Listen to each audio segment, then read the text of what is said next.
좌파의 경계를 넘어 토론회장을 통해 교계 내 필요한 평화적 소통의 창구 역할을 담당하고 있습니다.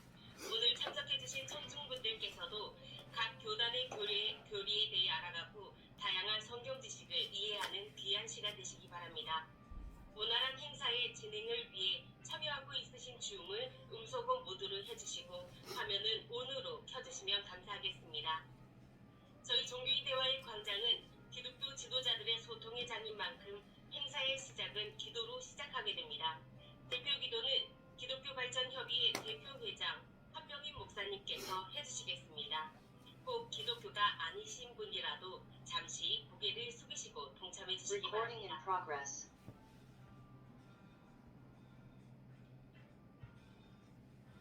함께 기도드리시겠습니다. 살아서 언제나 우리와 함께 계시는 사랑의 아버지 하나님, 감사와 영광과 찬송을 돌립니다. 오늘 귀한 날 허락하여 주셔서 우리 HWPL 종대강에 함께 참여해서 함께 은혜의 말씀을 나눌 수 있도록 인도하여 주신 은혜 감사드립니다. HWPL 총회장님과 임원진 여러분, 그리고 이 종대강을 진행하시는 좌장님, 사회자님, 그리고 발제하신 목사님, 강사님, 이곳에 참석하신 귀하고 귀하신 하나님의 자녀들, 아들들이 함께 한자리에서 생명의 말씀을 나눌 수 있도록 인도하시는 애 더욱더 감사드립니다. 이 말씀을 통해서 우리는 사도행전은 예수님께서 이 땅에 오셨다가 십자가에서 돌아가시고 부활하신 후에 40일 동안 계시면서 하셨던 정말 귀한 말씀입니다.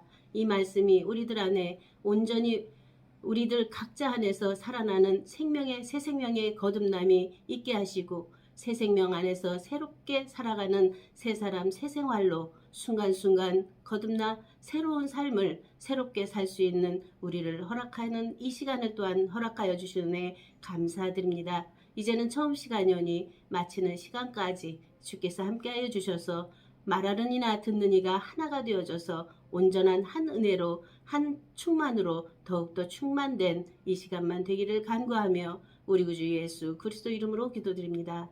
아멘. 그럼 오늘 모임에 발제해 주실 패널분들과 그리고 행사를 운영해 주실 좌장님을 소개해 드리도록 하겠습니다. 참여해 주시는 패널은 총 3분으로 초교파 이호영 목사님, 기독교 발전협의회 대표회장 한병인 목사님, 그리고 신천지 예수교회 김빈호 강사님입니다. 마지막으로 종교의 대화의 광장 토론을 이끌어 주실 좌장님이신 HWPL의 장봉원 위원님입니다. 참석해 주신 패널분들과 좌장님께 박수로 환영 부탁드립니다. 이 외에도 자리를 빛내주고 계신 인사분들과 청중 여러분께 감사의 말씀드립니다. 이제부터는 좌장님께서 진행해 주시겠습니다.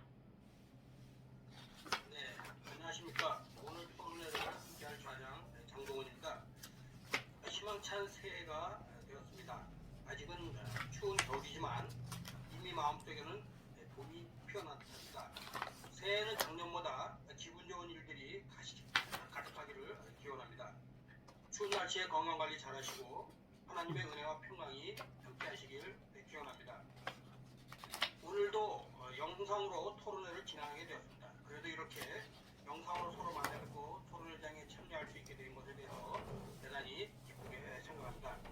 먼저 이 자리에 참석해 주신 패널분들과 청중분들께 진심으로 감사의 말씀을 드립니다. 저희 종교인 대화의 광장은 서로의 다름을 인정하는 가운데 서로를 통하여 서로의 교리에 대해서 알아가고 비판과 경계가 아닌 이해와 화합을 이루는 평화로운 의논회장이 되는 것을 목표로 하고 있습니다. 패널분들께서는 아무쪼록 평화의 사명감을 가지고 적극적으로 토론회에 참여해 주실 것을 부탁드립니다. 각 패널분들의 발제 시 패널분들께서는 단순히 누가 맞고 누가 틀린 것을 판단하거나 비판하는 자세보다는 서로의 다름을 인정하고 이해하는 가운데 서로에 대해서 배워갈 수 있는 경청과 소통의 모습을 보여주시길 당부드립니다. 오늘은 사도행전 1장을 통해서 오늘날 우리가 본받아야 할 신앙의 모습은 무엇입니까? 라는 주제로 발제하는 시간을 갖고자 합니다. 이 시간 패널분들의 발제를 통해서 예수님이 승천하신 사도들의 행적을 통해 우리의 신앙을 돌아보고 천국과 영생을 소망하고 나오고 있는 Recording in progress. 목표를 이루기 위한 신앙의 방향을 찾아볼 수 있는 귀한 시간이 되시길 바랍니다. 참여해주신 청중분들 모두 관심을 가지시고 각 패널분들의 발제에 귀 기울여 보시길 당부드립니다.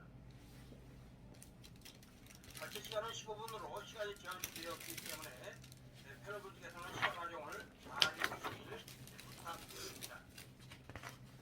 먼저 2021 패널님의 발제로 시작하겠습니다. 큰 박수 부탁드리겠습니다.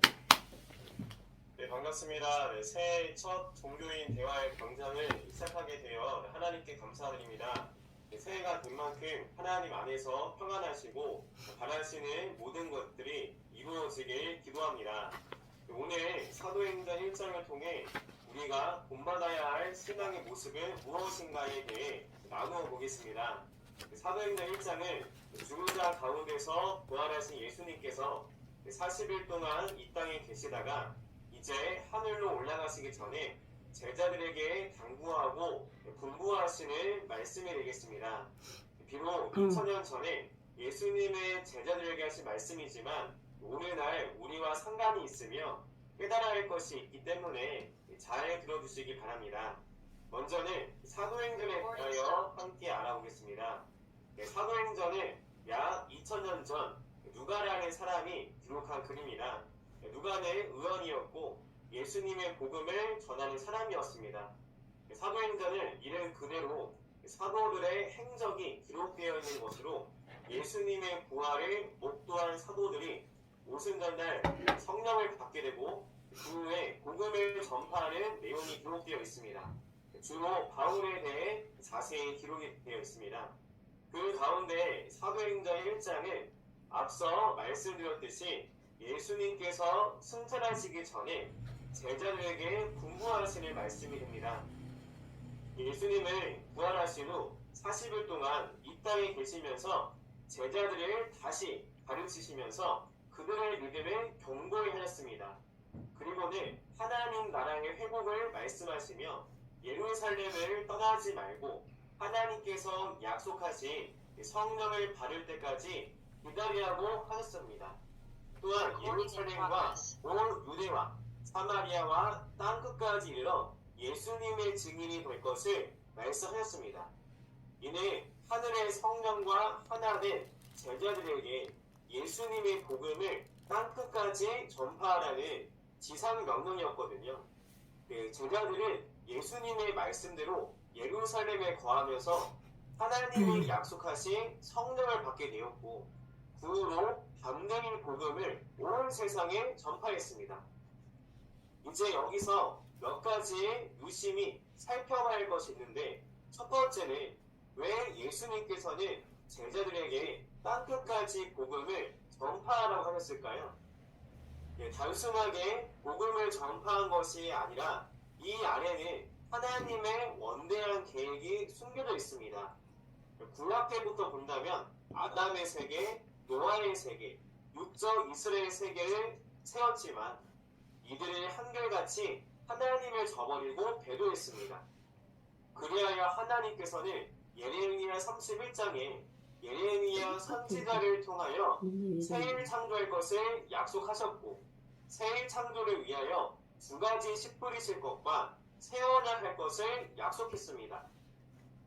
약속한 지 약 600년 후 하나님께서는 예수님에게 오셔서 새 일을 시작하셨고 그 약속대로 씨를 뿌리셨고 때가 되면 추수할 것을 새 언약했습니다. 추수할 때를 마태복음 13장 39절에는 추수 때는 세상 끝이라 하셨고 마태복음 24장 14절에는 이 천국의 복음이 온 세상에 증거되기 위하여 전파되리니 그제야 끝이 온다고 하셨습니다. 따라서 예수님이 약속하신 추수 때가 되려면 먼저는 예수님의 천국 복음이 온 세상에 전파가 되어야 한다는 것입니다. 예수님께서는 제자들을 통해 천국 복음을 온 세상에 전파하신 것이고 이제는 때가 되어 새 언약이 성취가 되고 추수 때가 된 것입니다. 이 때가 되었다면 나는 추수되었는가? 추수되지 않았는가를 스스로 확인해 보는 것이 신앙인의 자세가 됩니다. 두 번째로는 하나님이 약속하신 성령입니다. 사도행전 1장 4절을 보면 예수님이 약속하신 성령이 아니라 하나님이 약속하신 성령이라 되어 있습니다. 왜 그럴까요? 요한복음 14장, 15장, 16장을 보면 예수님께서 때가 되면 진리의 성령 보혜사가 올 것을 약속하셨습니다. 그런데 많은 신앙인들은 사도행전 2장인 이만 오순절날 성령이 진리의 성령 보혜사라고 알고 있는데 이를 잘못 알고 있는 것입니다. 사도행전 2장에 나와 있는 성령은 예수님이 약속하신 진리의 성령 보혜사가 아니라 하나님께서 구약 선지자 요엘 선지자를 통해 약속하신 예언이 성취가 되어 임하게 된 성령입니다. 그래서 사도행전 1장 4절에 하나님이 약속하신 성령이라 기록되어 있는 것이죠. 이는 사도행전 2장 17절에서 21절을 통해 자세히 알 수 있으니 참고 바랍니다. 세 번째로는 하나님 나라 이스라엘의 회복입니다. 사도행전 1장 6절을 보니 제자들이 이스라엘 나라를 언제 회복하는지를 예수님에게 여쭙게 됩니다. 예수님께서는 때와 교하는 아버지의 권한이기에 너희가 알 바가 아니다라고 하시는데요. 이 말씀에 나오는 이스라엘의 회복을 실제 중동 이스라엘 나라로 오해하는 분들이 많습니다. 정말 실제 이스라엘 나라의 회복을 말씀하시는 것일까요? 성경을 보게 되면 육적 이스라엘은 이미 솔로몬 시대에 끝이 나게 되었습니다. 그렇게 요한복음 1장 11절의 13절의 말씀처럼 예수님을 믿는 자들로 이젠 더 이상 혈통이나 육적으로나가 아니라 예수님을 믿는 자들로 하나님의 자녀가 되는 영적 이스라엘 시대가 시작이 된 것이죠. 즉 육적인 이스라엘 나라는 더 이상 의미가 없다는 것입니다. 그렇다면 이스라엘을 회복한다는 것은 어떤 의미일까요? 이스라엘은 하나님의 나라이며 선민을 뜻하는 말인데 배도하고 부패한 이스라엘이 아닌 하나님이 진정으로 거하실 하나님의 나라의 회복을 말하는 것입니다. 이를 계시록 7장을 통해서 보니 인을 쳐서 하나님의 인을 가지고 인을 쳐서 이스라엘 12지파를 창조하시는데 이것이 예수님이 말씀하신 회복되는 이스라엘이 되겠습니다. 이것은 자세하게는 육적 이스라엘이 아닌 또한 영적 이스라엘도 아닌 영적 새 이스라엘 12지파가 됩니다. 그렇다면 나는 계시록 성취 때 새롭게 창조하는 이 영적 새 이스라엘 12지파에 소속되었는가 안 되었는가를 확인해 봐야 되겠죠. 이 마지막 때에는 영적 새 이스라엘 12지파에 소속되어야지만 구원이 있음을 알아야 합니다. 이 내용에 대해서는 추후에 자세히 다시 말씀드리겠습니다. 이제 마지막으로 제자들의 신앙의 모습입니다. 제자들은 자신의 모든 것을 버리고 목숨을 바치면서 예수님의 말씀을 지켜 행하여 복음을 온 세상에 전파했습니다. 고린도후서 6장을 보게 되면 이들은 세상에서 봤을 때 너무나 힘들고 어려운 삶을 살았습니다. 하지만 하늘의 소망을 가지고 이겨내었습니다. 또한 시브리서 11장 35절에서 40절에는 티로, 채찍질, 별방, 옥에 갇히고 불로 쳐맞고 도구로 켜는 등 가진 고난을 받았지만 구차히 면하지 않고 소망을 가지고 이겨냈다 합니다. 이들은 왜 이렇게까지 했을까요? 바로 우리가 살고 있는 이 시대를 위해 한 것입니다. 하나님의 마지막 약속, 새언약 계시록의 예언을 그들은 목숨을 바쳐 전해주게 되었고 이 계시록이 성취될 때를 위해 희생하게 된 것입니다. 그렇다면 우리는 어떻게 해야 할까요? 이들이 전해준 그 천국의 복음을 믿어야겠죠.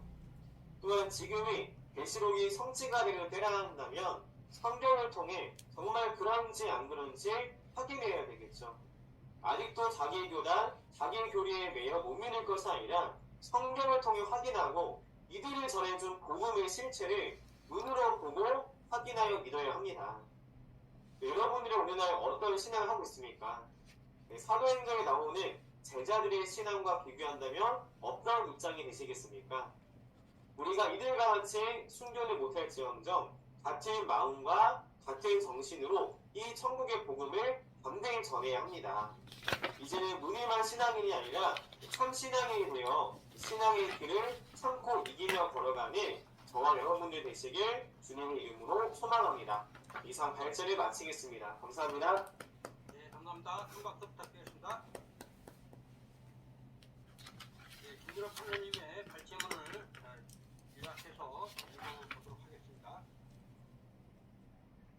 사도행전은 이름 그대로 사도들의 행적이 기록되어 있는 것으로 예수님의 부활을 목도한 사도들이 오순절날 성령을 받고 그 후에 복음을 전파한 내용이 기록되어 있으며 사도행전 1장은 예수님이 부활 승천하시기 전에 제자들에게 분부하신 말씀으로 첫 번째는 예수님은 땅끝까지 복음을 전파하러 가셨는데 예수님의 천국 복음이 온 세상에 전파되면 말씀의 씨가 뿌려지면 이때는 세상 끝이요 추수때라고 하셨으니 추수때 나는 추수되었는가 스스로 확인해보는 신앙의 자세가 필요합니다. 두 번째는 사도행전 2장의 오순절날 제자들이 받은 성령은 사도행전 1장 4절과 사도행전 2장 17절에서 20절을 모아서 예수님이 약속하신 성령이 아닌 하나님이 요엘 선지자로 약속하신 성령이고 예수님이 때가 되면 오실 것을 약속하신 진리의 성령 보혜가 다르다는 것을 알아야 하며 세 번째는 하나님의 나라 이스라엘 회복에 관한 것으로 이스라엘은 하나님의 나라이며 선민을 뜻하는데 이를 계시록 7장을 통해 보니 인천어 이스라엘 12지파를 창조하시는데 이것이 예수님이 말씀하신 회복되는 이스라엘입니다. 그렇다면 나는 계시록 성취 때 창조된 12지파에 속해 소속되었는가 안 되었는가를 확인하는 신앙의 자세가 필요합니다. 마지막으로 제자들은 하나님의 마지막 약속 새 언약 계시록을 전해주고 이 계시록이 성취될 때를 위해 목숨을 바쳐 희생되었으니 계시록이 성취되는 때라면 성경을 통해 정말 그런지 안 그런지 확인하는 참 신앙인의 자세가 필요하다고 발제해 주셨습니다. 네, 감사합니다. 다음은 김윤희 편의의 발제가 있겠습니다. 큰 박수 부탁드립니다. 안녕하십니까. 2023년 첫 번째 우리가 맞는 종대강입니다. 새해 복 많이 받으세요. 우리가 이제 앞에서 김빈호 강사님께서 발제해 주신 내용과 같이 사도행전은 예수님 승천하시기 전에 이제 40일 동안 계시면서 제자들에게 하신 말씀이죠. 사도행전 1장에서 가장 중요하게 하는 말씀 첫 번째는 예수님 승천하시기 전까지는 사도와 성도들에게 물로 세례를 받았다고 했고 올라가신 후에는 아버지의 약속하신 성령, 바로 성령 세례를 받게 됨을 예언하신 것이 첫 번째 중요하죠. 두 번째는 오직 성령이 임하면 권능을 받고 예루살렘과 온 유다와 사마리아 땅끝까지 이르러 내 증인이 된다는 그 말씀이 또 중요하고 세 번째는 주님 다시 오신다는 예언의 말씀이죠. 오늘 사도행전 1장을 통해서 아버지의 약속하신 성령이 우리들 각자 자신 안에 임했으면 권능을 받고 예루살렘과 땅끝까지 이르러 내 증인이 되었는지 예수 그리스도의 또 그 의미는 무엇인지 또한 너희 가운데서 올리우심을 본 그대로 오신다는 주님의 재림은 무엇인지에 대해서 분명하게 우리가 알고 또 그 자체에 보면서 우리의 신앙의 모습을 점검해보고 새롭게 나아가는 시간이 되기를 소망합니다. 첫 번째, 아버지의 약속하신 성령 세례. 예수님께서는 부활 후 40일 동안 계시며 저희에게 부활하심을 확실한 증거들로 나타내 보이셨습니다. 또한 하나님 나라의 일을 말씀하시며 예루살렘을 떠나지 말고 내게 들은 바 아버지의 약속하신 것을 기다리라며 물세례 받은 너희에게 몇 날이 못 돼서 성령으로 세례를 받게 된다는 예언을 하시죠. 이는 요한복음 3장 5절에 이제 사람이 물과 성령으로 나지 아니하면 하나님 나라에 들어갈 수 없다고 하시는 말씀과 같이 물 세례 그리고 다시 성령 세례를 말씀하신 거죠. 성령을 받는다는 헬라어로 밥티조라는 말인데 세례를 베풀다, 침례를 베풀다이며 밥토는 잠그다, 물들이다의 강의형으로 잠그다, 물에 빠뜨려 멸망시키다는 의미예요. 그러니까 옛사람이 죽는다는 의미죠. 그래서 유혹의 욕심을 따라 썩어져가는 구습을 쫓는 옛사람을 벗어버리고 오직 심령으로 새롭게 되어 하나님을 따라 의와 진리의 거룩함으로 지으심을 받은 새 사람을 입으라 하는 에베소서 4장 22절의 말씀의 내용이죠. 성령은 하기오스, 밥티조, 거룩한 생명의 호흡을 의미합니다. 호흡이 끊어지면 목숨은 잃는 것처럼 하나님의 생명의 영에서 떠나는 것은 곧 영적 죽음이죠. 즉 요한복음 15장 포도나무 비유에서 잘 나타내고 있죠. 나무에 가지에 붙어 있어야 많은 열매를 맺고 떨어지면 가지처럼 버리워서 불에 살른다고 하는 말씀이죠. 오직 성령의 열매는 사랑과 희락과 화평과 오래 참음과 자비와 양성과 충성과 온유와 절제니 이 같은 법을 금지할 법이 없느니라 해서 성령 세례를 받은 증거가 이러한 증거로 나타나는 것이죠. 갈라디아서 5장 22절에 잘 나타내고 있습니다.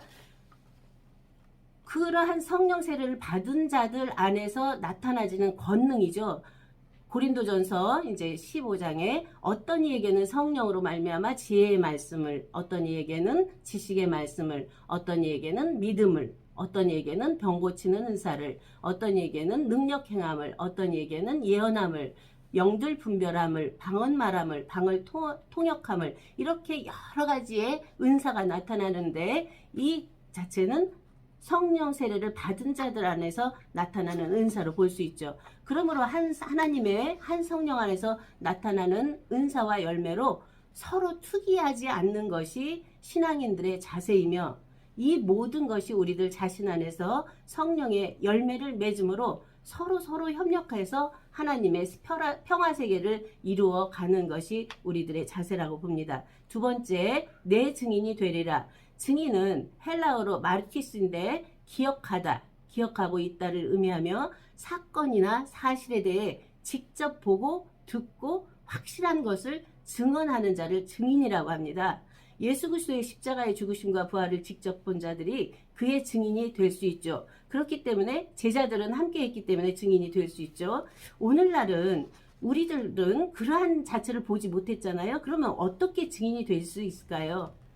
우리들 자신 안에 영적으로 함께 말씀을 영접해서 함께 죽고 함께 살아난 부활의 체험이 없으면 증거를 할 수가 없죠. 자기 자신 안에 살아계신 하나님 생명, 곧 태초부터 있는 생명의 말씀을 듣고 보고 주목하고 손으로 만진바된 실체와 실상이 있어야 바로 증인이 될 수 있습니다.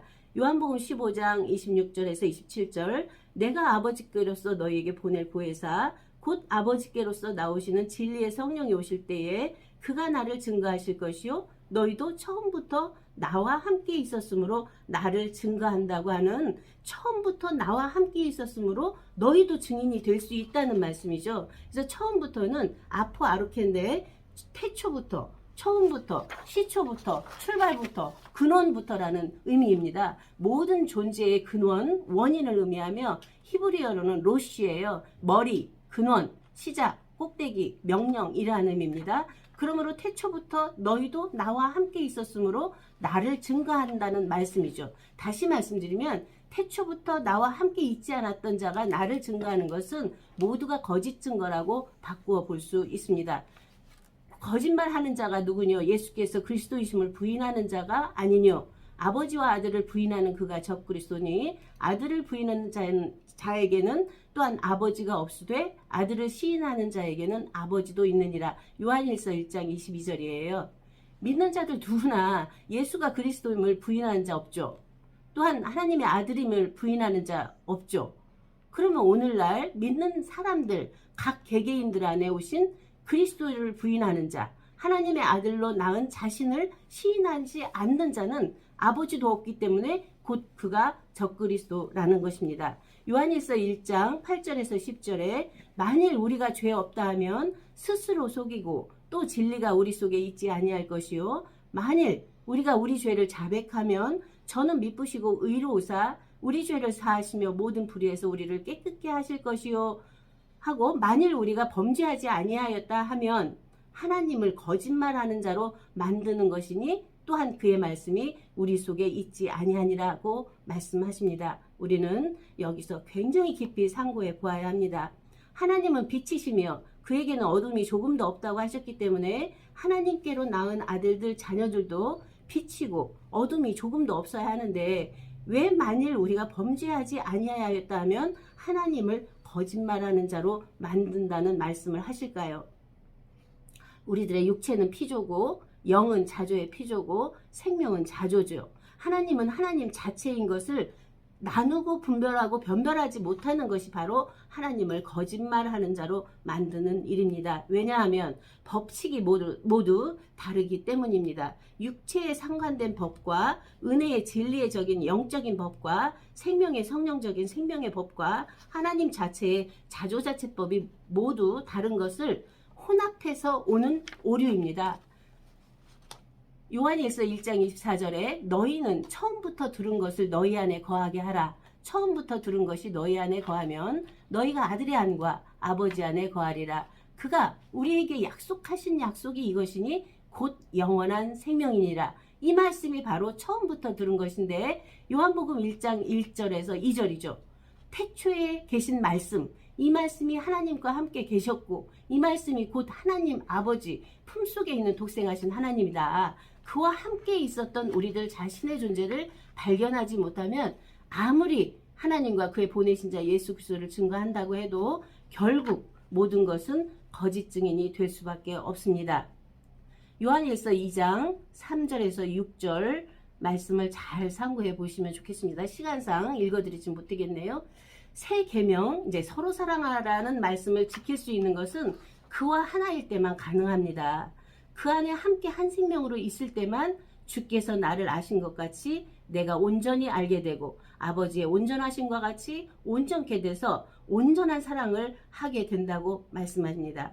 그러므로 말씀 안에, 진리 안에, 생명 안에, 하나님 안에 나를 나되게 한 나 하나님 안에 있으면서 하는 일체의 증거는 곧 내 증인이 되는 것입니다. 예수 그리스도를 증거하는 것은 하나님을 증거하는 것이고 하나님을 증거하는 것은 우리들 각자의 거듭난 나를 증거하는 일입니다. 세 번째, 본 그대로 다시 오시리라. 본문 말씀 사도행전 1장 9절에서 11절에 이 말씀을 마치고 저희 보는 데서 올리어 가시니 구름이 저를 가리워 보이지 않게 하더라. 올라가실 때에 제자들이 자세히 하늘을 쳐다보고 있는데 흰옷 입은 두 사람이 저희 곁에 서서 가로되 갈릴리 사람들아 어찌하여 서서 하늘을 쳐다보느냐. 너희 가운데서 하늘로 올리우신 이 예수는 하늘로 가심을 본 그대로 오시리라 하였느니라 말씀하십니다. 이는 마태복음 17장에 예수님의 변화산에서 모습에서 본 바와 같이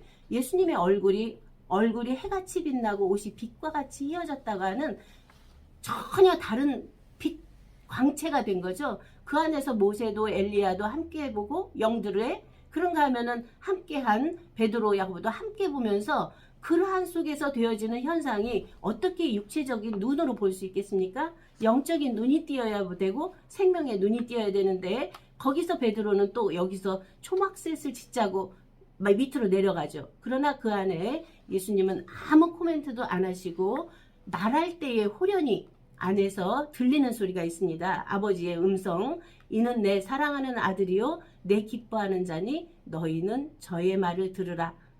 너희는 저의 말을 들으라. 변화산에서 제자들에게 나타내 보이셨던 예수님의 부활체는 빛의 빛이 되었고 이미 영들이 되어 있는 모세 엘리야와 함께 있으며 초월적인 세계에 있는 것을 본 것입니다. 그러한 속에서 우리는 외현적인 소리를 들어야 할까요? 내면 안에서 들리는 아버지의 음성을 듣고 그의 말씀을 들어야 할까요? 구름은 성령을 의미하므로 성령으로 저희를 덮고 성령 속에서 나는 아버지의 음성입니다. 내가 아버지께로 너희에게 보낼 보혜사 진리의 성령이 오시면 그가 나를 증거하신다는 그 말씀과 상통하는 내용이죠. 이는 내 사랑하는 아들 내 기뻐하는 자니 너희는 저의 말을 들으라. 우리들 각자가 하나님께로 난 자가 아니면 이러한 말씀을 들을 수가 없죠. 가로되 갈릴리 사람들아 어찌하여 서서 하늘을 쳐다보느냐 하신 말씀에서 서서라는 말은 헬라어로 히스템인데 서다, 세우다, 멈추다, 무게를 달다, 똑바로 놓다, 일으켜 세우다, 정하다 라는 의미가 있습니다. 쳐다보는 애는 엠블레포인데 무엇을 주목하다, 깊이 생각하다, 숙고하다는 의미입니다. 즉 서서 하늘을 본 그대로 오시리라는 말씀을 의역하면 어찌하여 너희는 진리로 똑바로 일으켜 세워진 안에서 하늘을 주목하고 깊이 생각하고만 있느냐. 이 예수는 하늘 보좌 영광의 보좌에 오르셨다가 아버지의 보내시는 보혜사 진리의 성령으로 너희 속에 너희 가운데 임하신다는 말씀입니다. 바로 오늘날 곧 이때죠. 내가 아버지께 구하겠으니 그가 또 다른 보혜사를 너희에게 주사 영원토록 너희와 함께 있게 하시리니 저는 진리의 영이라. 세상은 능히 저를 받지 못하나니 이는 저를 보지도 못하고 알지도 못함이라. 그러나 너희는 저를 아나니 저는 너희와 함께 거하시며 또 너희 속에 계시겠습니다. 요한복음 14장 16절이죠. 보혜사 진리의 성령이 나와 함께 거하심으로 내 속에 영원토록 있는 실체가 바로 오늘날 우리들 각자 나 자신이어야 합니다. 보혜사 진리의 성령이 임한 자는 이미 그가 가신 그대로 임하셔서 생명의 성령으로 증거하고 진리의 말씀으로 나타내 보입니다. 결론을 말씀드리겠습니다.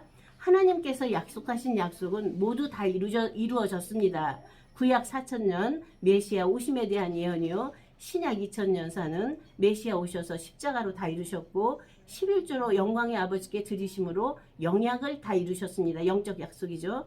보혜사 진리의 성령으로 오셔서 생명을 낳으심으로 생약도 다 이루셨습니다. 이제 7000년이 된 오늘날 새로운 새 시대는 하나님께서 천지 만물을 창조하시고 다 이루심으로 7일에 안식하심과 같이 오늘날 하나님의 아들들 자녀들 또한 거룩하고 흠없는 자녀들로서 안식을 누리는 때입니다.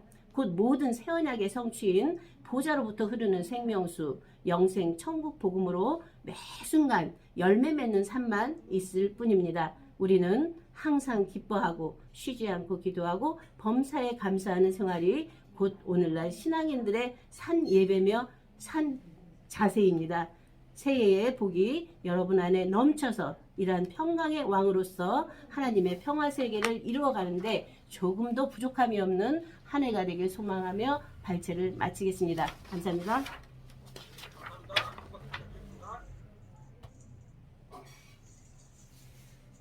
네, 한명희 패널님의 발제문도 한번 요약해서 읽어보도록 하겠습니다. 사도행전 1장은 예수님께서 십자가에 못 박혀 죽으셨다가 부활하신 후 40일 동안 저희에게 보이시며 하나님 나라의 일을 여기 말씀하시고 목사님이야 여기. 승천하신 일까지의 내용과 유다의 죽음과 그를 대신할 제자 마띠아를 택하여 12제자 세우시기 것까지 기록되었습니다.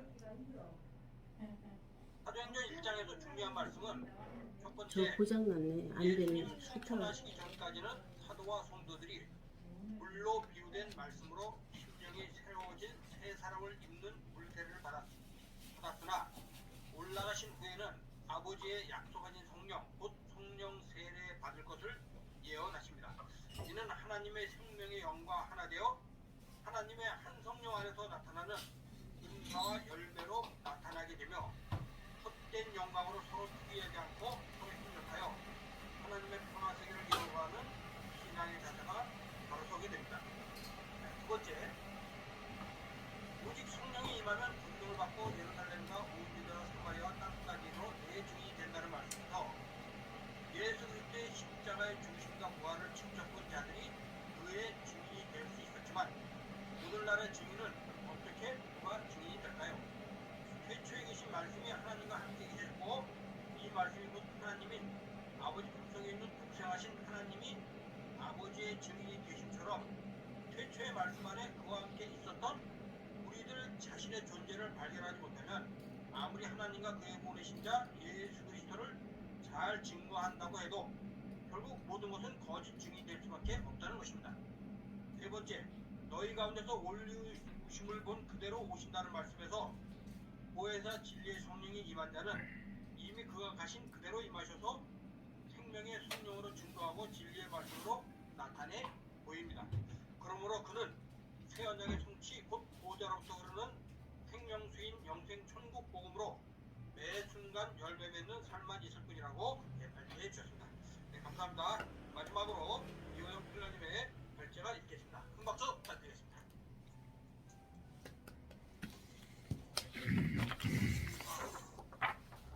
변함없이 돌아오는 우리 모임입니다. 사도행전 1장을 통해서 오늘날 우리가 본받아야 할 신앙의 모습은 무엇일까? 사도행전 1장을 통하여 저는 12절에서 14절의 말씀에서 예수님께서 승천하시고 제자들이 감람원에서 이제 예루살렘으로 돌아와 다시 그들의 기도에 다 함께 힘썼더라는 말씀을 가지고 오늘 함께 토론하고 나누려고 합니다. 12절에서 그때 제자들이 감람원이라 하는 산으로부터 예루살렘에 돌아온다라는 말씀이 있습니다. 감람산은 예수님의 공생애를 마무리하시는 데 있어서 주요 사역지였으며 또 기도의 장소였습니다. 예수님은 십자가를 앞에다 놓고 또 기도하시기 위해서 항상 그 감람산으로 나가셨습니다. 십자가를 지시기 위하여 기도하면서 나가시는 주님이었습니다. 예수님은 이 감람산에서 승천하셨습니다. 예수님이 승천하신 다음 제자들이 예루살렘으로 돌아옵니다. 예수님이 승천하심으로 모든 것이 다 끝났다고 이제는 뭘 해야 될지 고민하는 제자들도 있었을 것입니다. 제자들은 그러나 예루살렘으로 돌아와 기도하기를 힘썼다라고 오늘 본문은 말씀하고 있습니다. 제자들이 예루살렘으로 돌아오면 언제 잡혀 죽을지 모르는 형편입니다. 그러나 그들이 예루살렘을 떠나지 말라는 그 예수님의 명령을 순종하기 위해 결국 결사각오하고 예루살렘으로 돌아옵니다. 예루살렘은 복음의 확산의 중심지입니다. 예루살렘은 복음을 널리 퍼지게 하려는 그 하나님의 섭리이기도 합니다. 그러면 13절에서 이렇게 말씀하고 있습니다. 들어가 저희 유하는 다락에 올라가니 마가 다락방이겠죠. 제자들도 마가 요한의 다락방을 집회 장소로 사용하였습니다. 마가 요한의 다락방은요, 예수님의 제자들과 함께 성찬 예식을 거행하시던 방이기도 합니다. 집회 장소이기도 하지요. 누가복음 22장 14절에서 15절에 때가 이르매 예수께서 사도들과 함께 앉으사 이르시되 내가 고난을 받기 전에 너희와 함께 이 유월절 먹기를 원하고 원하노라 라고 말씀하고 있습니다. 예수님께서 유월절 잔치 먹기를 원한 것은 예수님이 유월절 양으로서 많은 사람을 위하여 속죄 제물로 바치기를 원한다는 뜻입니다. 이와 같이 예수님은 원하고 원하는 마음으로 당신의 몸을 우리를 위하여 희생해 주셨습니다. 요한복음 20장 19절에서 20절에 이런 말씀이 있습니다. 이날 곧 안식 후 첫날 저녁 때 제자들이 유대인들을 두려워하여 모인 곳에 문들을 닫았더니 예수께서 오사 가운데 서서 가라사대 너희에게 평강이 있을지어다. 이 말씀을 하시고 손과 옆구리를 보이시니 제자들이 주를 보고 기뻐하더라는 말씀이 있습니다.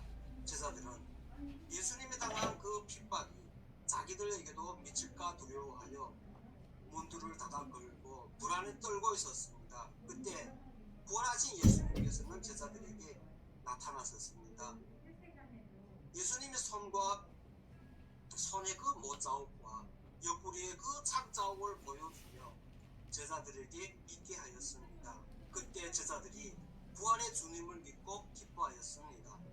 예수님은 언제나 이렇게 믿음이 없이 떨고 있는 성도들에게 찾아가서 확실한 증거를 보여주시고 또 그 믿음을 주시고 평안과 기쁨을 주시는 주님이십니다. 장소로 사용되었다고 하면요, 참으로 귀한 일이겠죠.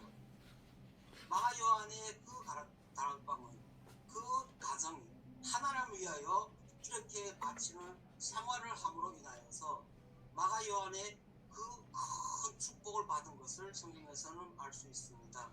하나님 앞에 바친 사람은요, 그 자신도 마찬가지입니다. 그 자손 대대도 마찬가지입니다. 많은 복을 받습니다. 13절에서 그 많은 우리들이 모여서, 제자들이 모여서 예수님 앞에, 하나님 앞에 기도를 합니다.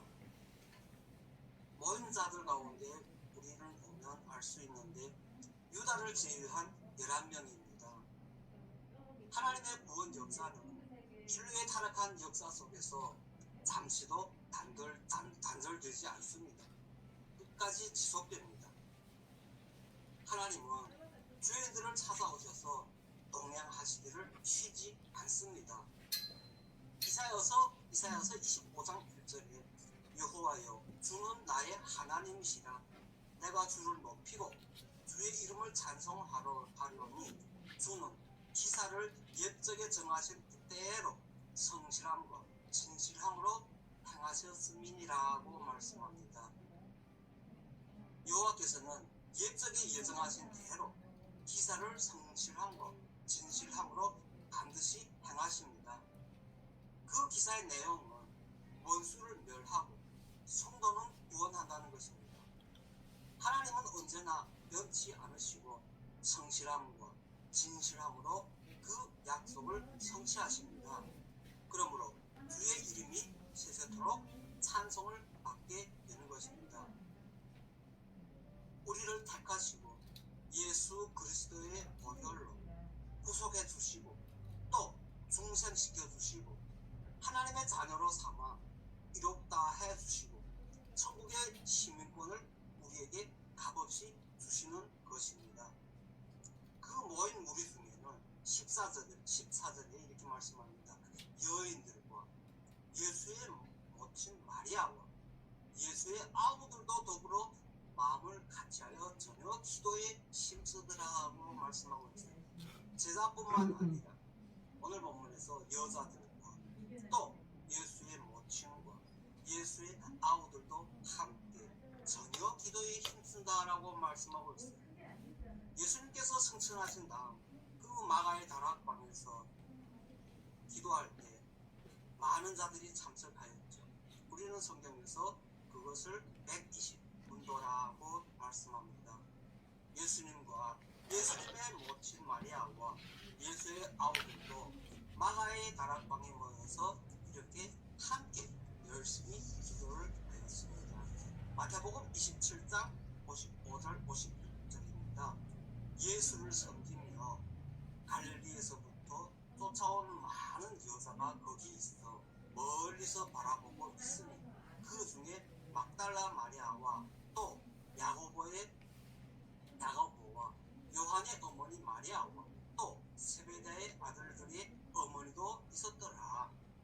예수님의 십자가 밑에까지 따라간 제자는 요한 한 사람뿐입니다. 다른 제자들은요 무서워서 다 도망치고 말았어요. 그러나 평소에 예수님을 따르던 그 여인들은요 여러 사람들과 달리 십자가 밑에까지 따라갑니다. 그들은 갈릴리에서 따라온 사람들입니다. 막달라 마리아는요 예수님의 십자가 아래까지 따라갔고 부활한 날 아침에도 예수님의 무덤을 제일 먼저 찾아간 여인입니다. 그리하여 부활한 예수님을 제일 첫 번으로 만납니다. 2023년 오늘 첫 우리 대화의 방송 시간입니다. 우리 오늘의 만남은 부활하신 예수님을 제일 첫 번으로 만난 것 같이 우리들의 만남도 그 첫 만남이 되었으면 좋겠습니다. 그리하여 그들은 더불어 마음을 같이하여 기도에 전혀 힘쓰더라고 하였습니다. 오늘 본문의 중요한 부분입니다. 제가 오늘 본문을 이 부분을 직역하여 읽어드릴게요. 이 모든 사람들이 한 마음으로 기도와 간구를 굳게 계속하고 합니다입니다. 우리 성경에 보면요, 마음을 같이하여 기도에 전혀 힘쓰더라고 말씀하고 있어요. 의역하면 이런 것입니다. 우리 성경에 빠진 부분이 있습니다. 간구라는 단어입니다. 데시스라는 말인데요. 이 데시스라는 말은요, 청하다라는 것이고요. 오늘 본문에서 말씀한 것은 반품이 안 되는데 너무 늦게 안 되는 걸 알아가지고 바로 해봤어야 돼. 저거. 오늘 또. 모인 이들이 기도를 전혀 힘쓰는 것은 응. 기도와 간구에 전혀 힘썼다라고 표현해야 합니다. 교회의 모든 사역은 기도와 간구를 통해 감당되어져야 합니다. 기도는 우리 일상생활 가운데서 교신도들이 기도한다라는 표현을 잘 씁니다. 그냥 기도한다고 합니다. 자, 그러면 그 기도의 내용이 무엇일까요? 성경에서는 항상 그 모든 것에 대해서 꼭꼭 집어 잘 말씀해 두고 있습니다. 다시 말하면 기도와 간구와 노고와 감사로 하다라고 말씀하고 있습니다. 그러므로 그들이 기도하는데 우리 본문에서 빠진 이 간구는 무엇이겠습니까? 자신들의 부족함과 자신들에게 요구되어지는 것과 자신들에게 있어야 할 것을 그들은 지금 간구하고 있습니다. 모여서 기도하면서도 잡혀서 죽을까 두렵고 또 앞으로 어떻게 해야 할지에 대해서 두렵고 무엇을 해야 할지에도 두렵고 그들에게 있어서 오늘의 현실을 살아가는 우리들과 똑같습니다. 2023년도 우리들은 어떻게 해야 할지를 오늘 본문에서 잘 말씀하고 있습니다. 기도와 간구는요, 교회에 속한 우리 그리스도인들을 관장들치로 이끌어냅니다. 다시 말하면 협력하여 선을 이루게 하신다라는 말씀입니다. 빌립보서 4장 6절에 이런 말씀이 있습니다. 아무것도 염려하지 말고 오직 모든 일에 기도와 간구로 너의 구할 것을 감사함으로 하나님께 아뢰라. 또 야고보서 5장 16절에 이러므로 너의 죄를 서로 고하며 병 낫기를 위하여 서로 기도하라. 의인의 간구는 역사하는 힘이 많으니라. 의인의 간구는 역사하는 힘이 많다라고 말씀하고 있습니다. 우리들도 기도할 때 간구의 역사가 있어야 합니다. 간구는요, 특별한 사건과 또 어떤 문제가 생겼을 때 부족함을 위하여 청구하는 것입니다. 기도하는 자는요, 그리스도를 믿고 하나님을 전적으로 순종하는 자들입니다. 믿고 순종하는 자의 기도는 역사는 힘이 큽니다. 그 이유는 하나님을 전적으로 믿고 의지하며 그에게 붙들려 있는 사람이 그 명령에 순종하는 기도, 곧 하나님의 뜻대로 하기 위해 기도할 때 하나님의 능력이 크게 역사할 것이기 때문입니다. 하나님을 가까이 찾아가서 복종하려는 기도가 아니라 자신의 정욕대로 하려는 그런 기도는 아무런 힘도 없다는 것을 알기 때문입니다. 제자들이 한마음 한뜻이 되어 진심으로 기도합니다. 그리고 부족함을 간구합니다. 제자들은 기도를 안 하랴 안 할 수도 없습니다. 힘을 안 쓰랴 안 쓸 수도 없었습니다. 왜? 자신의 부족함을 알기 때문입니다. 그러므로 제자들이 생명을 내어놓고 힘써 기도하지 않을 수가 없었습니다. 이러한 결사적인 기도를 시키려고 예루살렘에 떠나지도 말라 모여서 기도하라 간구하라고 말씀하십니다. 우리에게 여러 가지 환난과 시험이 많이 들어오는 것은요, 우리에게 참된 기도를 하게 하여서 생명의 세계에 들어가게 하려는 것입니다. 그러므로 환난이 올 때 넘어지지 말고 기도하고 간구함으로 이어나가야 합니다. 뭘 위해서? 평소에도 기도를 많이 하고 특별히 기도해야 할 만한 일이 생겼을 때는요, 더욱더욱 힘써 기도하지 않으면 안 됩니다. 힘써 기도해야 할 그 처지에 놓였으면 다른 일을 다 제쳐놓고 힘써 기도해야 합니다. 기도하지 않으면요, 마귀에게 지게 됩니다. 마귀를 이길 수 있는 힘은요, 오직 기도에서만 나옵니다. 예수님의 제자들은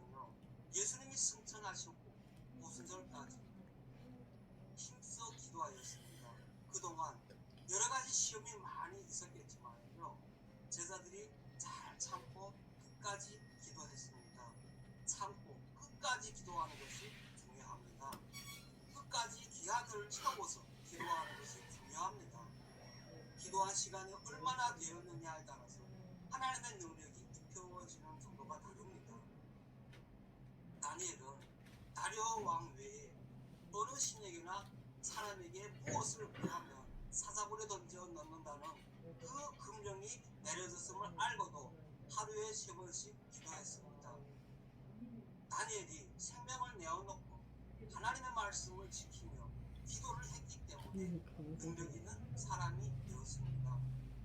마귀는 우리에게서 다른 것보다도 기도하는 시간을 빼앗아가려고 합니다. 기도하는 시간을 빼앗기면요, 신앙도, 열심도, 봉사도 다 빼앗을 결과가 되기 때문입니다. 그러므로 기도하지 아니하면 마귀를 이길 수 없습니다.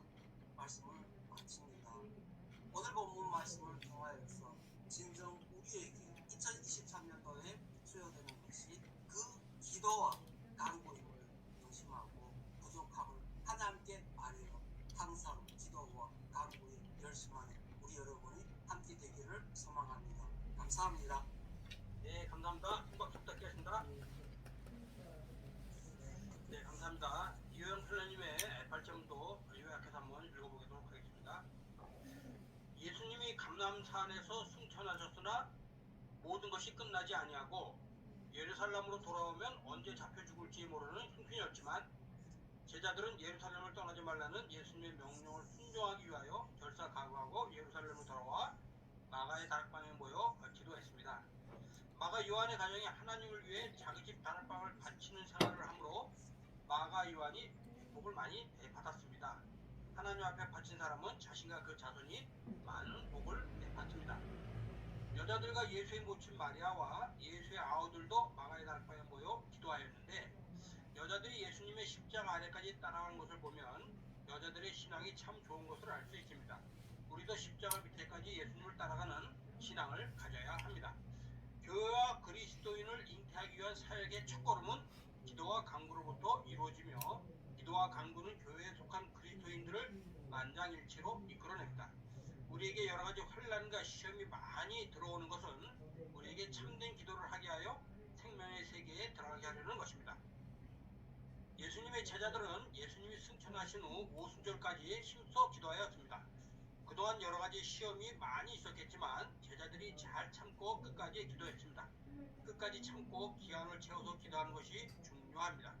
기도한 시간이 얼마나 되느냐에 따라서 하나님의 능력이 입혀지는 정도가 다르다라고 발제해 주셨습니다.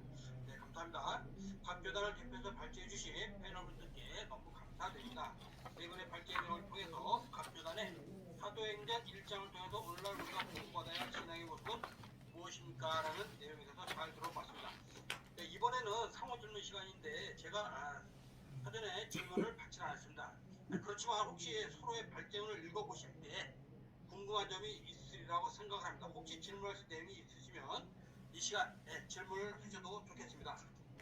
네, 이호영 목사님 질문하실 거 있으십니까? 아니, 없습니다. 아까 다 읽어봤거든요. 네, 김현우 강사님 네, 질문하시네요. 네, 없습니다. 네네. 한명 목사님 질문했습니까? 저는 있습니다. 네. 그 이효영 목사님 이제 기도와 간구로 하신다는 말씀을 계속 이제 주셨는데 그 기도와 간구에 대한 내용, 그래서 무엇을 위한 기도인가, 그리고 누구를 위한 기도인가, 어떻게 기도해야 하나, 이제 그러한 말씀이 좀 있었으면 좋겠다 하는 말씀을 들으면서 진지하게 들었습니다, 제가. 그리고 김빈호 강사님에게는 그 요엘서 예언이, 선지자들의 예언이 이제 사도행전 보혜사로 이루어진다고 하는 그 약속에, 요엘 선지자의 통해서 약속하신 예언이 성취되는 것이 오순절 다락방에 임하는 것이다 하는 면에서 거기를 조금 더 자세히 이렇게 해주면 좋겠다라는 생각을 해봤습니다. 질문입니다. 간단하게 답변하실까요? 이효영 목사님 먼저 한번 답변. 기도와 간구의 내용이 네? 기도와 간구의 내용은 우리 성경에서 말씀하시는 오늘 본문에서는 사도행전에서는 기도와 간구라는 이 두 단어만 사용했죠. 기도라는 것은 실제로는 기도라는 것이 우리가 지금 보통 말씀하시는 기도라는 뜻은 무엇이냐면요. 기도 처소가 되다라는 것이에요. 다시 말하면 기도 처소가 된다는 것은 내 몸 자체가 기도의 처소다라는 것이에요. 그리고 거기에 부족함을 채워넣는 것을 간구라고 하고 또 거기에 도구가 있습니다. 또 도구라고 하는 거 있고 그 도구 뒤에 또 감사라는 것이 있어요. 그러면 기도와 간구와 도구와 감사로 기도하라라는 우리 성경의 말씀이 있습니다. 마찬가지로 우리에게는 기도한다라는 게 그냥 기도 말로만 하는 또 마음으로 내심으로 한다고 하면서도 주제가 없는 기도를 하면 그 기도의 응답이 없음을 말씀하는 것이에요. 자신의 부족함을 채우는 기도를 해야 하며 또 도구 다시 말하면 자신을 뭐예요? 다 드러낼 수 있는 자가 되어야 하며 또 그 모든 것에 감사할 수 있는 자가 되었을 때만이 그 기도를 우리는 기도라고 말할 수 있다 이 말씀입니다. 네, 감사합니다. 강사님, 좀 짧게 답변하실까요? 예. 그 말씀해 주셨던 것처럼 그 사도행전 2장에 보니까 오순절에는 이제 성령이 임하게 되죠. 그러면서 그 제자들이 다른 나라의 말로 방언을 하게 됩니다. 그러면 그 당시 이제 예루살렘에 많은 이방 지역 사람들도 모이게 되는데 저 제자들은 나사렛 지역과 유다 지역에서만 있었는데 그 말을 배운 적도 없는데 다른 나라 말을 하게 되니 너무나 신기하더라는 거죠. 근데 어떤 사람들은 이제 무엇을 말하냐면 저들이 술에 취한 것이 아닌가 이렇게 말을 하게 됩니다. 그래서 베드로가 하는 말이 지금이 3시밖에 안 됐는데 무슨 술에 취하냐. 그 당시로 3시를 한다면은 이제 오전이나 낮이 되겠죠. 그러니 술에 취할 수가 없다는 겁니다.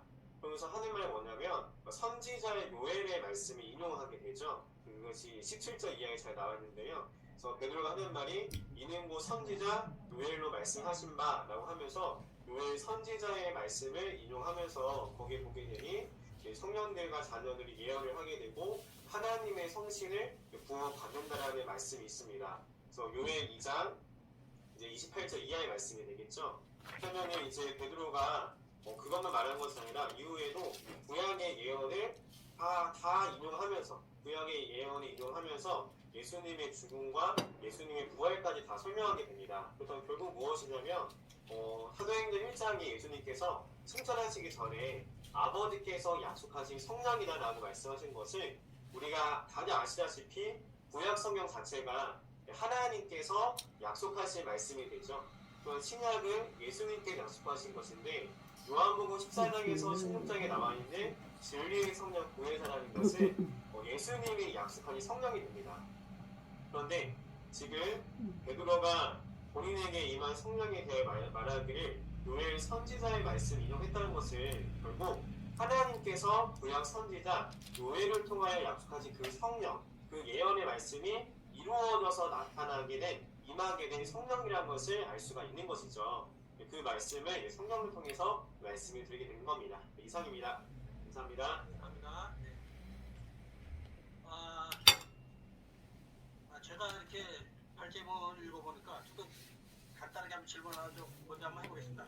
혹시 보혜사 성령하고 예수님하고 같다고 생각하십니까? 한명희 목사님? 저처럼 같다고 생각이 드는데 같습니까? 네. 그러니까 요엘 선지자, 하나님이 예언한 요엘 선지자를 인용해서 말씀하신 내용하고 예수님이 오순절 다락방에 오시겠다고 말씀하신 내용은 요한복음 14장, 15장, 16장에 보면 전체가 나와 있잖아요. 내가 가서 보혜사 진리의 성령을 너희에게 보내겠다. 그러면 너희를 모든 진리 가운데로 인도하겠다 그러잖아요. 이제 그 말씀들이 오순절 다락방에서 그 자체가 속히 오겠다 하셨거든요. 그러니까 임한 자들 안에 영의 임함이거든요. 강림. 보혜사 진리의 성령이 강림한 것은 우리들 각자 안에 제자들 안에 그 시대에 또 그 안에 120문도 안에 임한 성령이죠. 그 성령이 2000년 동안 지금까지 내려왔는데 이제 우리는 생명으로 낳는 시대다. 저는 이렇게 보았습니다. 네. 다음에 또 한번 깊이 얘기해 보도록 하고요. 보혜사 성령이 임한 그 시차가 좀 다른 것 같아요. 그리고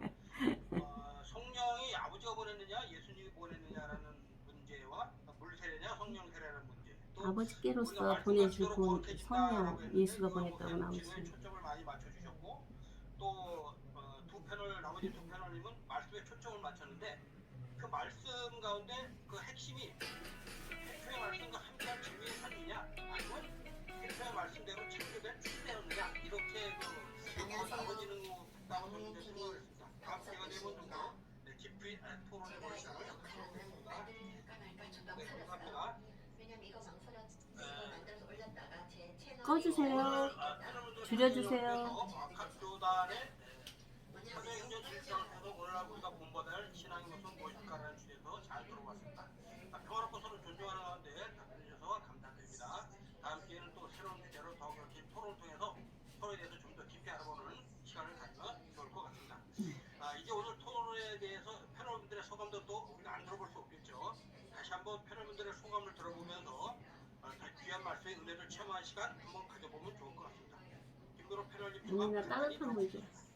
따뜻한 물. 이게 사회 여기 안 돼서. 돼서 안 돼? 함께 추워, 반씩. 대회 강좌하게 돼서 영광이었고요. 저희 함께 말씀 나눴던 것처럼 사도행전의 말씀이 오늘날 저희들이 한편으로는 써내려가는 신사도행전의 길이 되는 것 같습니다. 여기 계신 목사님들, 청년분들이 그 귀한 복음을 전하는 것이 또 하나의 신사도행전을 걸어가는 것 있고 또 오늘 이 시간 자체도 어떻게 보면은 하나님께 보였을 때 이 사도들의 복음을 전했던 모습들과 같이 함께 나누는 시간이 된 것 같아서 뿌듯하고 감사한 시간이었습니다. 네, 감사합니다. 네, 감사합니다. 네, 유영회 소감도 간단히 들어보겠습니다. 짧게 말씀드릴게요. 오늘 사도행전 1장 제가 오늘 본문 잡은 1장 12절, 13절, 14절 중에 14절 마지막에 이런 말씀이 있습니다. 더불어 마음을 같이하여 전혀 기도에 힘쓰더라. 제가 그 기도와라고 하면서 기도와 강구에 힘쓰더라고 했습니다. 2023년도 우리 대화의 광장도 우리 오늘 참석하신 여러분들과 우리 함께 더불어 마음을 같이하여 전혀 기도와 강구에 힘쓰는 여러분이 되었으면 좋겠습니다. 감사합니다. 네, 감사합니다. 네, 한명의 패널님의 소감도 들어보겠습니다. 네, 오늘 함께 이제 발제하면서 어느 분은 말씀으로, 어느 분은 기도로 그러면서 우리가 함께 이러한 땅끝까지 이르러 내 증인이 되리라 하신 예언은 바로 오늘날 우리들 안에 이루어지는 거죠. 그래서 그 시대에는 예수님의 제자들, 우리들도 제자들이고 사도들인 거와 마찬가지로 우리 안에 실제화돼서 사는 삶, 그것이 바로 말씀, 기도, 성령 충만, 생명의 나음으로 전체를 정리하면서 은혜가 됐습니다. 감사합니다. 네, 감사합니다. 평화롭고 서로 존중하는 가운데 서로의 생각을 진솔하게 발제와 성공을 발표해 주신 데 있어서 감사드립니다. 다음 기회는 또 새로운 주제로 서로에 대해서 좀더 깊이 보는, 깊이 알아보는 시간을 가지면 좋을 것 같습니다. 이번에 참 충분 소감은 생략하기로 하렵니다. 항상 소개 말씀드린 대로 자신의 교동과 다른 교단의 교리의 내용이 낯설거나 이해가 되지 않을 수도 있으나 동참하여 서로 이해하고 수용하는 것이 공정한 존경한 파업의 이런 의미합니다. 생각해봅니다. 끝까지 주신 패널분들과 청중분들 모두 이에 동의하시고 공감하시라고 믿습니다. 오늘 저희 종교인 대화의 방향에 같이 발제해 주신 패널분들과 관심과 기대를 가지고 참석해 주신 청중분들께 다시 한번 감사의 말씀을 드립니다. 감사합니다. 그럼 오늘의 모든 토론의 순서를 주님 가르친 기도로 마치겠습니다. 요즘 주기도 음식 4개를 사용하지 않는 추세이고 성경에 돕기에 4개를 빼고 주기도문을 돌리도록 하겠습니다. 다운됐다니. 하늘에 계신 우리 전열기구 아버지여, 다 써서 이름이 다운됐어. 거듭여김을 받으시오며 나라의 이름 없으며 뜻이 하늘에서 이룬 것 같이 땅에서도 이루어지리이다. 오늘날 우리에게 일용할 양식을 주옵시고 우리가 우리에게 죄진 자를 사하신 것 같이 우리 죄를 사하여 주옵시고 우리를 시험에 들게 하지 마옵시며 만왕에서 없소서. 나라와 권세와 영광이 아버지께 영원히 싸움나이다. 아멘. 네, 다음 이 시간 후로는 사회자님께서 진행해 주시겠습니다. 오늘 발제해주신 세 분의 패널분들과 그리고 토론을 진행해주신 자장님께 큰 박수 부탁드립니다. 평화와 화합의 신앙 문화를 후대에게